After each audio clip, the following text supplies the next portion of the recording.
वज़ीर-ए-आज़म नरेंद्र मोदी ने video conference के जरिए अमृत भारत स्टेशन स्कीम का आगाज किया। उन्होंने अमृत भारत स्टेशन स्कीम के तहत हिंदुस्तान भर में 508 रेलवे स्टेशनों की असरनौ तामीर का संग बुनियाद रखा। इस मौके पर पीएम ने कहा कि हिंदुस्तान जो तरक्की के हदफ की तरफ बढ़ रहा है, अपने अमृत दौर के आगाज में है। नई तवानाई, इल्हाम, अज़्म है। हिंदुस्तानी रेलवे की तारीख में भी एक नया बाब शुरू हो रहा है। हिंदुस्तान के तकरीबन 1300 बड़े रेलवे स्टेशनों को अब अमृत भारत रेलवे स्टेशन के तौर पर तैयार किया जाएगा और उन्हें जदीदियत के साथ दोबारा तैयार किया जाएगा।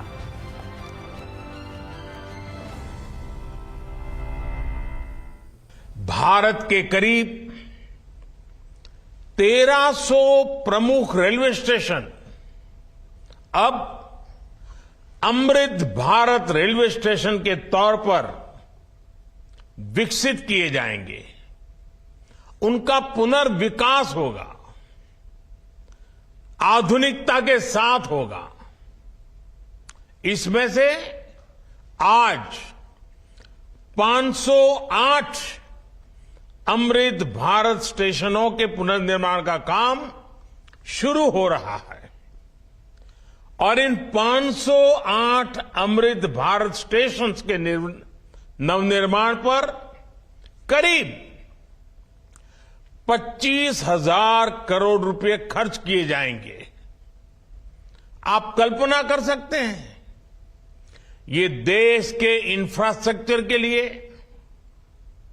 रेलवे के लिए और सबसे बड़ी बात है मेरे देश के सामान्य नागरिकों के लिए ये कितना बड़ा अभियान होने वाला है।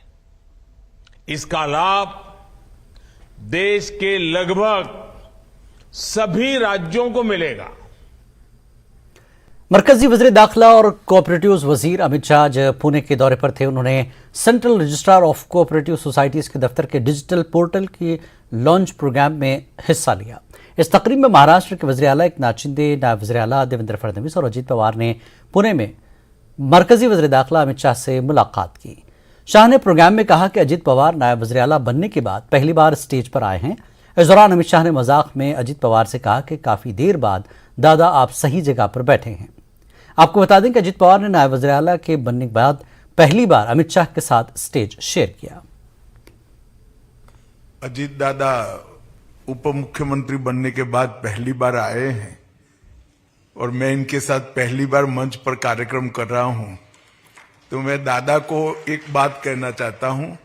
दादा, बहुत समय के बाद आप सही जगह पर बैठे हो। यही जगह सही थी मगर बहुत देर कर दी आपने। शिवसेना उद्धव ग्रुप के लीडर और रुकन पार्लियामेंट संजय राउत ने राहुल गांधी के पार्लियामेंट की रुकनीत बहाल करने में ताखीर पर हुकूमत को निशाना बनाया। संजय राउत ने लोकसभा स्पीकर पर भी तंज करते हुए कहा कि क्या वो इसके लिए पीएचडी कर रहे हैं। आपको बता दें कि सुप्रीम कोर्ट ने हत्या इज्जत केस में राहुल गांधी की सजा पर रोक लगा दी है। इसके बाद राहुल गांधी के पार्लियामेंट की रुकनीत की बहाली का रास्ता साफ हो गया है। राहुल गांधी से सरकार डर गई। सूरत की न्यायालय ने जो फैसला सुनाया राहुल जी के खिलाफ 2 साल की सजा सुनाई मैक्सिमम, उसके बाद 24 घंटे में बिना विलंब लोकसभा अध्यक्ष ने राहुल जी को डिस्क्वालीफाई कर दिया लोकसभा से। कोई ज़रूरत नहीं थी ये जल्दबाजी, उनको घर से निकाल दिया। लेकिन अब सर्वोच्च न्यायालय सुप्रीम कोर्ट ने राहुल जी की वो जो पनिशमेंट है उनको स्टे दिया है और बहुत कड़ी टिप्पणी सूरत और गुजरात हाईकोर्ट पर की है। उनके पनिशमेंट को स्टे देने के बाद 3 दिन हो गए हैं, उसके बावजूद लोकसभा अध्यक्ष ने उनको री इंसिस्ट नहीं किया है और कहते हैं कि मुझे अभ्यास करना पड़ेगा। तो सूरत के न्यायालय के बाद, निर्णय के बाद आपने कौन सा अभ्यास किया था और आपको अभी अभ्यास करना पड़ रहा है। स्टडी कर रहे हो आप, कौन सी स्टडी? क्या पीएचडी कर रहे हो या डॉक्टरेट लेने जा रहे हो इस विषय पे? हम कल सुबह मिलेंगे सब हमारे दल इंडिया के और आगे की रणनीति क्या होगी उस बारे में हम चर्चा करेंगे। कांग्रेस के सीनियर लीडर मीम अफजल ने पीएम मोदी पर इल्जाम लगाया कि पार्लियामेंट का बायकॉट अपोजिशन नहीं मोदी कर रहे हैं। पीएम मोदी जो बात पार्लियामेंट के बाहर कर रहे हैं वो पार्लियामेंट में आकर कहें। उन्होंने कांग्रेस लीडर राहुल गांधी के खिलाफ जिस तेजी से कार्रवाई की थी उसी तेजी से राहुल गांधी की पार्लियामेंट वापसी के लिए भी होनी चाहिए। जब ये सज़ा का ऐलान हुआ और गुजरात में हुआ था तो आनन फानन में सारी कार्रवाइयाँ मुकम्मल हो गई थी। 24 घंटे के अंदर, शायद 26 घंटे के अंदर उनको पार्लियामेंट से निष्कासित कर दिया गया था और उसके बाद घर के लिए भी ऑर्डर्स कर दिए गए और राहुल जी ने उसको फ़ौरन मान करके एक्सेप्ट किया। घर फ़ौरन खाली करने के लिए उन्होंने कार्रवाई शुरू कर दी।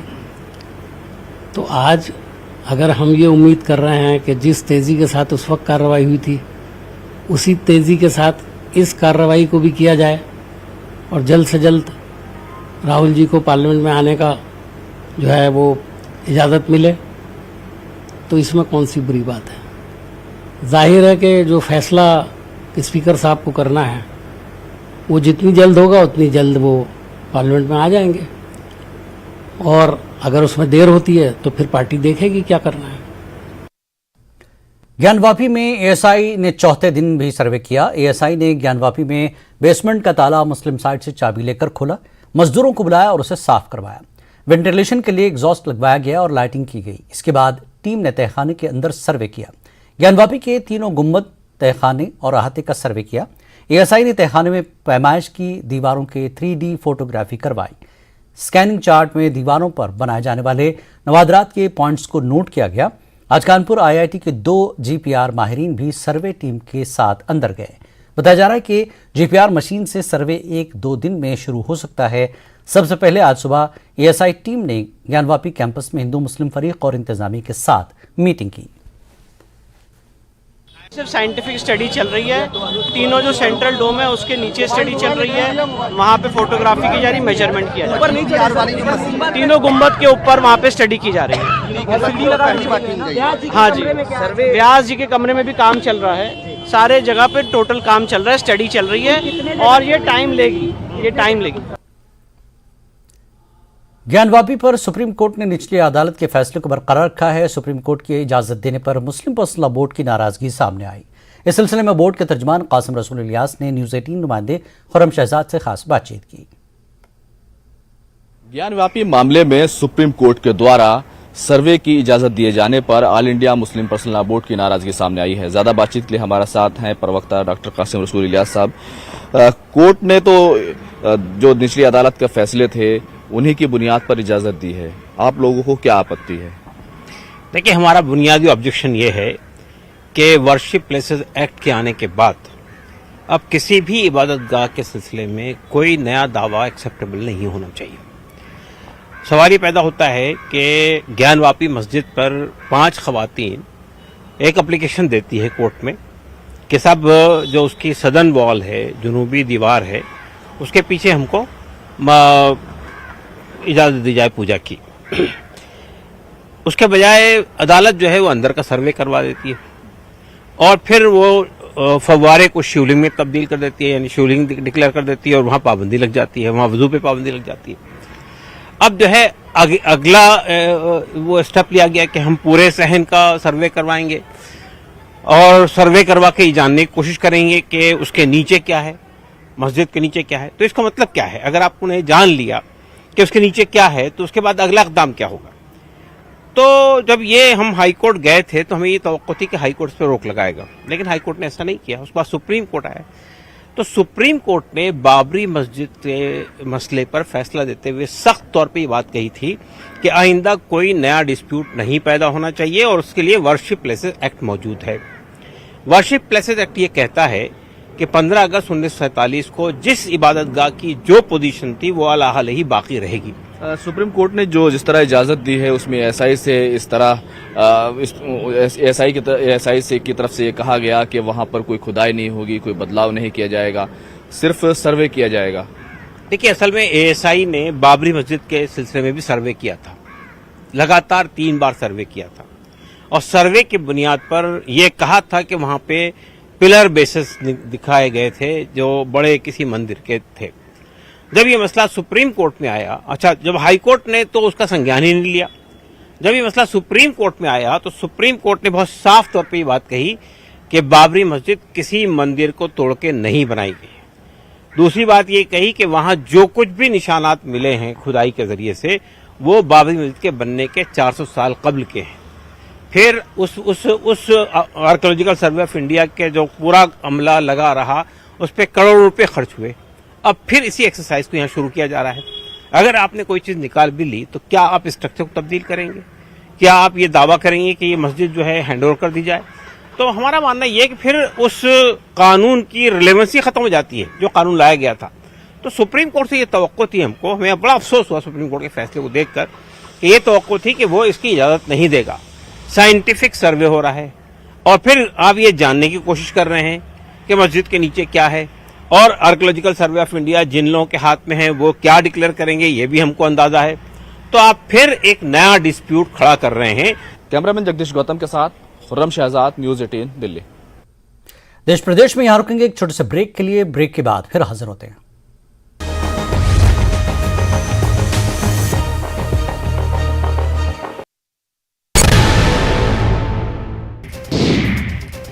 ज्वाली विधानसभा में महत्वाकांक्षी सुखार मध्यम सिंचाई परियोजना का निर्माण कार्य शीघ्र शुरू किया जाएगा। इस पर 223 करोड़ 49 लाख रुपए खर्च किए जाएंगे। कृषि मंत्री प्रोफेसर चंद कुमार ने दी जानकारी। हमीरपुर में आई फ्लू के मामले लगातार बढ़ रहे हैं। अब तक 200 से ज्यादा मामले सामने आ चुके हैं। अकेले एनआईटी हमीरपुर परिसर में पिछले 10 दिनों में 500 से ज्यादा छात्र आई फ्लू की चपेट में। राहुल गांधी को राहत मिलने से कांग्रेस के राष्ट्रीय सचिव विधायक राजेश धर्माणी ने कहा, एससी कोर्ट के इस निर्णय से न्यायालय पर आम जनता का और अधिक विश्वास बढ़ा है। कुल्लू के मनाली उपमंडल के सासे में राज्य स्तरीय स्वतंत्रता दिवस समारोह का आयोजन। इसकी अध्यक्षता मुख्यमंत्री सुखविंदर सिंह सुक्खू करेंगे। सोलन के क्षेत्रीय अस्पताल में मिशन इंद्रधनुष के अंतर्गत छोटे बच्चों का टीकाकरण। मिशन इंद्रधनुष को सुशासन दिवस के अवसर पर 25 दिसंबर 2014 में किया गया शुरू। कुल्लू के बिजली महादेव मंदिर में श्रावण मास में श्रद्धालुओं की भीड़। मान्यता है कि यहां प्राचीन शिवलिंग के दर्शन पूजा करने से श्रद्धालुओं की हर मनोकामना होती है पूरी।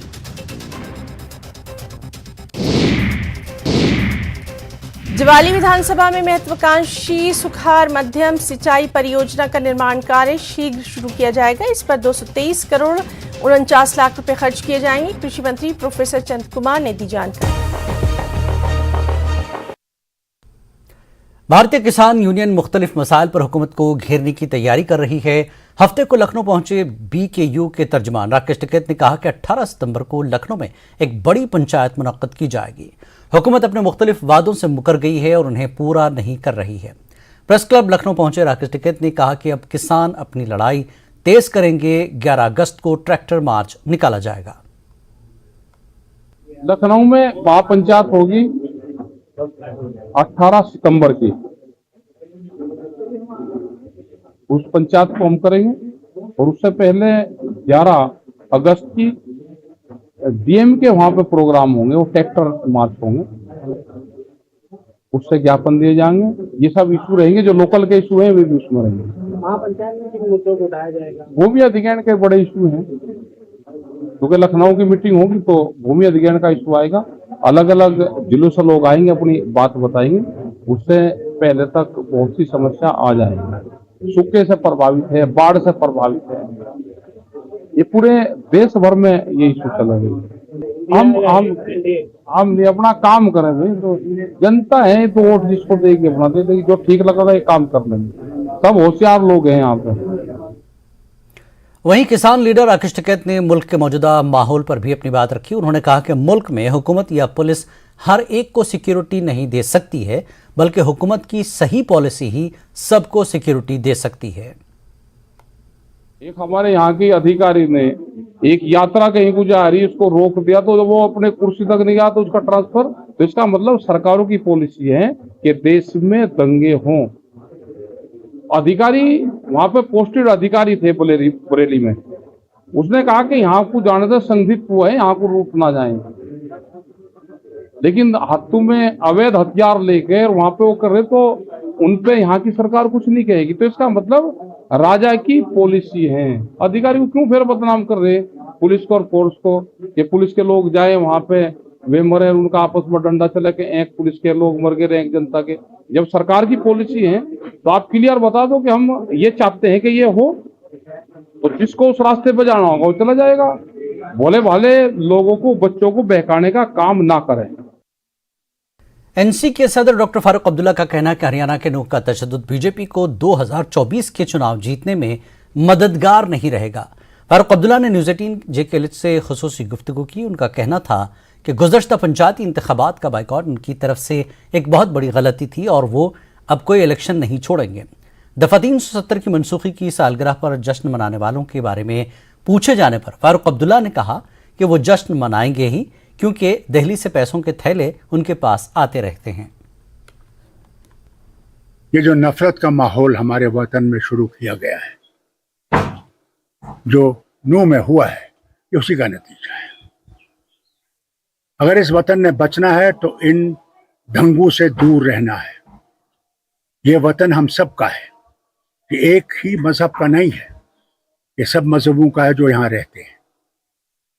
और जो इस चीज को खतरे में डाल रहे हैं उनको याद रखना चाहिए कि वो गर्क हो जाएंगे। ये वतन बचेगा क्योंकि यूनिटी इन डाइवर्सिटी है, एकता है अनेकता में, और अनेकता जब तक मजबूत होगी तभी ये देश बच सकता है। मैं ये नहीं जानता क्योंकि मेरे पास वो तिलिस्मिक चिराग नहीं है जिससे मैं पूछ सकता हूँ, मगर जो हो रहा है, और अगर ये समझते हैं कि उससे वो इलेक्शन जीतेंगे तो वो गलत फहमी में है।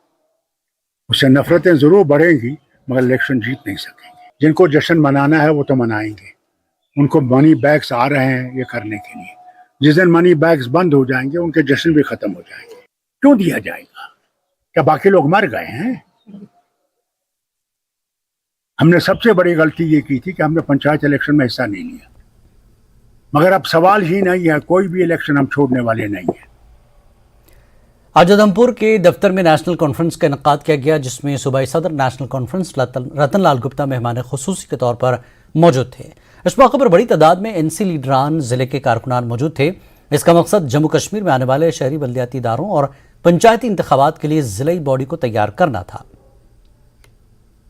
सुबह जम्मू के अंदर हमने तमाम डिस्ट्रिक्टों में कमेटियाँ कॉन्स्टिट्यूट कर ली है, वो अपना अपना काम कर रही है। और इसी प्रकार से हमने तमाम डिस्ट्रिक्ट वाइज जाके, ये आज की जो मीटिंग उधमपुर में हो रही है ये उसी की कड़ी है। जम्मू डिस्ट्रिक्ट के अंदर तमाम रूरल, हमारा डिस्ट्रिक्ट सांबा डिस्ट्रिक्ट, ये तमाम हमने मीटिंगें कर ली हैं, कंप्लीट कर ली हैं। और कल हमने जम्मू म्यूनसिपल कॉरपोरेशन की मीटिंग ली है जम्मू में। तो हमारे साथी सभी बिल्कुल तैयार हैं, हर वार्ड वाइज जा रहे हैं, लोगों को कंटेक्ट कर रहे हैं। और इनकी जो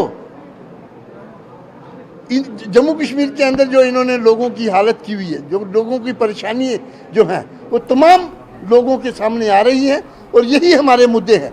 महंगाई का बहुत बड़ा मुद्दा है हमारा। गुरेज में 17वीं साइंटिफिक एडवाइजरी कमेटी की मीटिंग स्कॉट्स के वाइस चांसलर प्रोफेसर नज़ीर अहमद गनाई की सरबराही में मुनक्किद की गई। डायरेक्टर एक्सटेंशन प्रोफेसर दिल मोहम्मद मखदूमी, डायरेक्टर रिसर्च तारिक हुसैन मसूदी के अलावा कश्मीर के तमाम कृषि विज्ञान केंद्रों के सरबराहों ने शिरकत की। वाइस चांसलर ने गुरेज में कृषि विज्ञान केंद्र का संग बुनियाद भी रखा।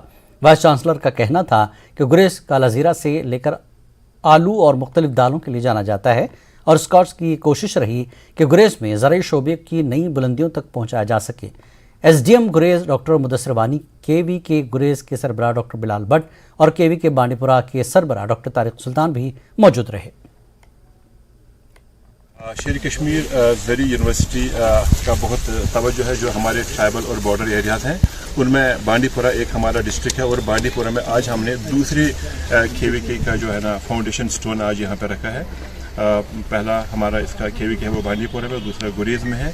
और चूँकि गुरेज हमारा एक ट्राइबल इलाका है, हमारे यहाँ पे एक रिसर्च स्टेशन है, हमारा फोकस यहाँ पे रहेगा इस गुरेज वाले एरिया में कि हम यहाँ पे निश क्रॉप्स को हम कैसे उनको प्रमोट करेंगे, उनको कैसे इम्प्रूव करेंगे। और यहाँ जो हमारे फार्मर हैं उनकी जो लैंड होल्डिंग कैपेसिटी वो बहुत कम है, उनके काफ़ी सारे मसाइल हैं। 6 महीने ये इलाका बंद रहता है, तो उनकी जो पैदावार हमको कैसे बढ़ाएंगे, उनकी मार्केटिंग में भी उनकी हम कैसे हेल्प करेंगे। पाकिस्तान में एक हौलनाक ट्रेन हादसा पेश आया है। आपको बता दें कि रावलपिंडी जाने वाली हज़ारा एक्सप्रेस पटरी से उतर गई। इस वाक़े में अब तक 30 अफराद जाँ बहक हो चुके हैं, जबकि 80 से ज़्यादा जख्मी हैं। यह हादसा शहजादापुर और नवाबशाह के दरमियान सारा रेलवे स्टेशन के करीब पेश आया। सूबाई रेलवे एहलकार एजाज शाह ने AFP को बताया कि हादसे में मुतादिद मुसाफिर हलाक और मुतादिद जख्मी हुए। एक इमदादी ट्रेन जायको की तरफ रवाना कर दी गई है। कौमी सलामती के मुशीर अजीत डोभाल ने सऊदी अरब के शहर जिद्दा में मुनक्किद होने वाली 2 रोज़ा कॉन्फ्रेंस में शिरकत की, जिसका मकसद यूक्रेन में जारी जंग का पुरअमन हल तलाश करना है। अजीत डोभाल ने यहाँ कहा कि हिंदुस्तान यूक्रेन रूस तनाज़े के बातचीत के जरिए हल करने के हक में रहा है। इस कॉन्फ्रेंस में कई दीगर ममालिक के कौमी सलामती के मुशीर भी शिरकत कर रहे हैं। सऊदी अरब के वली अहद शहजादा मोहम्मद बिन सलमान इस कॉन्फ्रेंस की मेज़बानी कर रहे हैं, जिसमें तकरीबन 40 ममालिक के आला सिक्योरिटी एहलकार हिस्सा ले रहे हैं। सिफारती ज़राए ने बताया कि रूस को इस कॉन्फ्रेंस में मदऊ नहीं किया गया है।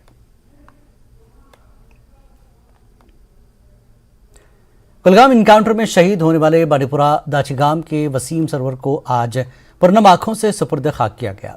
लोग और दोस्त वसीम की जांबाजी को सलाम पेश कर रहे हैं, तो वहीं कई लोग और स्पोर्ट्स पर्सन्स वसीम को एक मारूफ फुटबॉलर के तौर पर याद करके रंजीदा हो रहे हैं। पेश है इस हवाले से एक खास रिपोर्ट।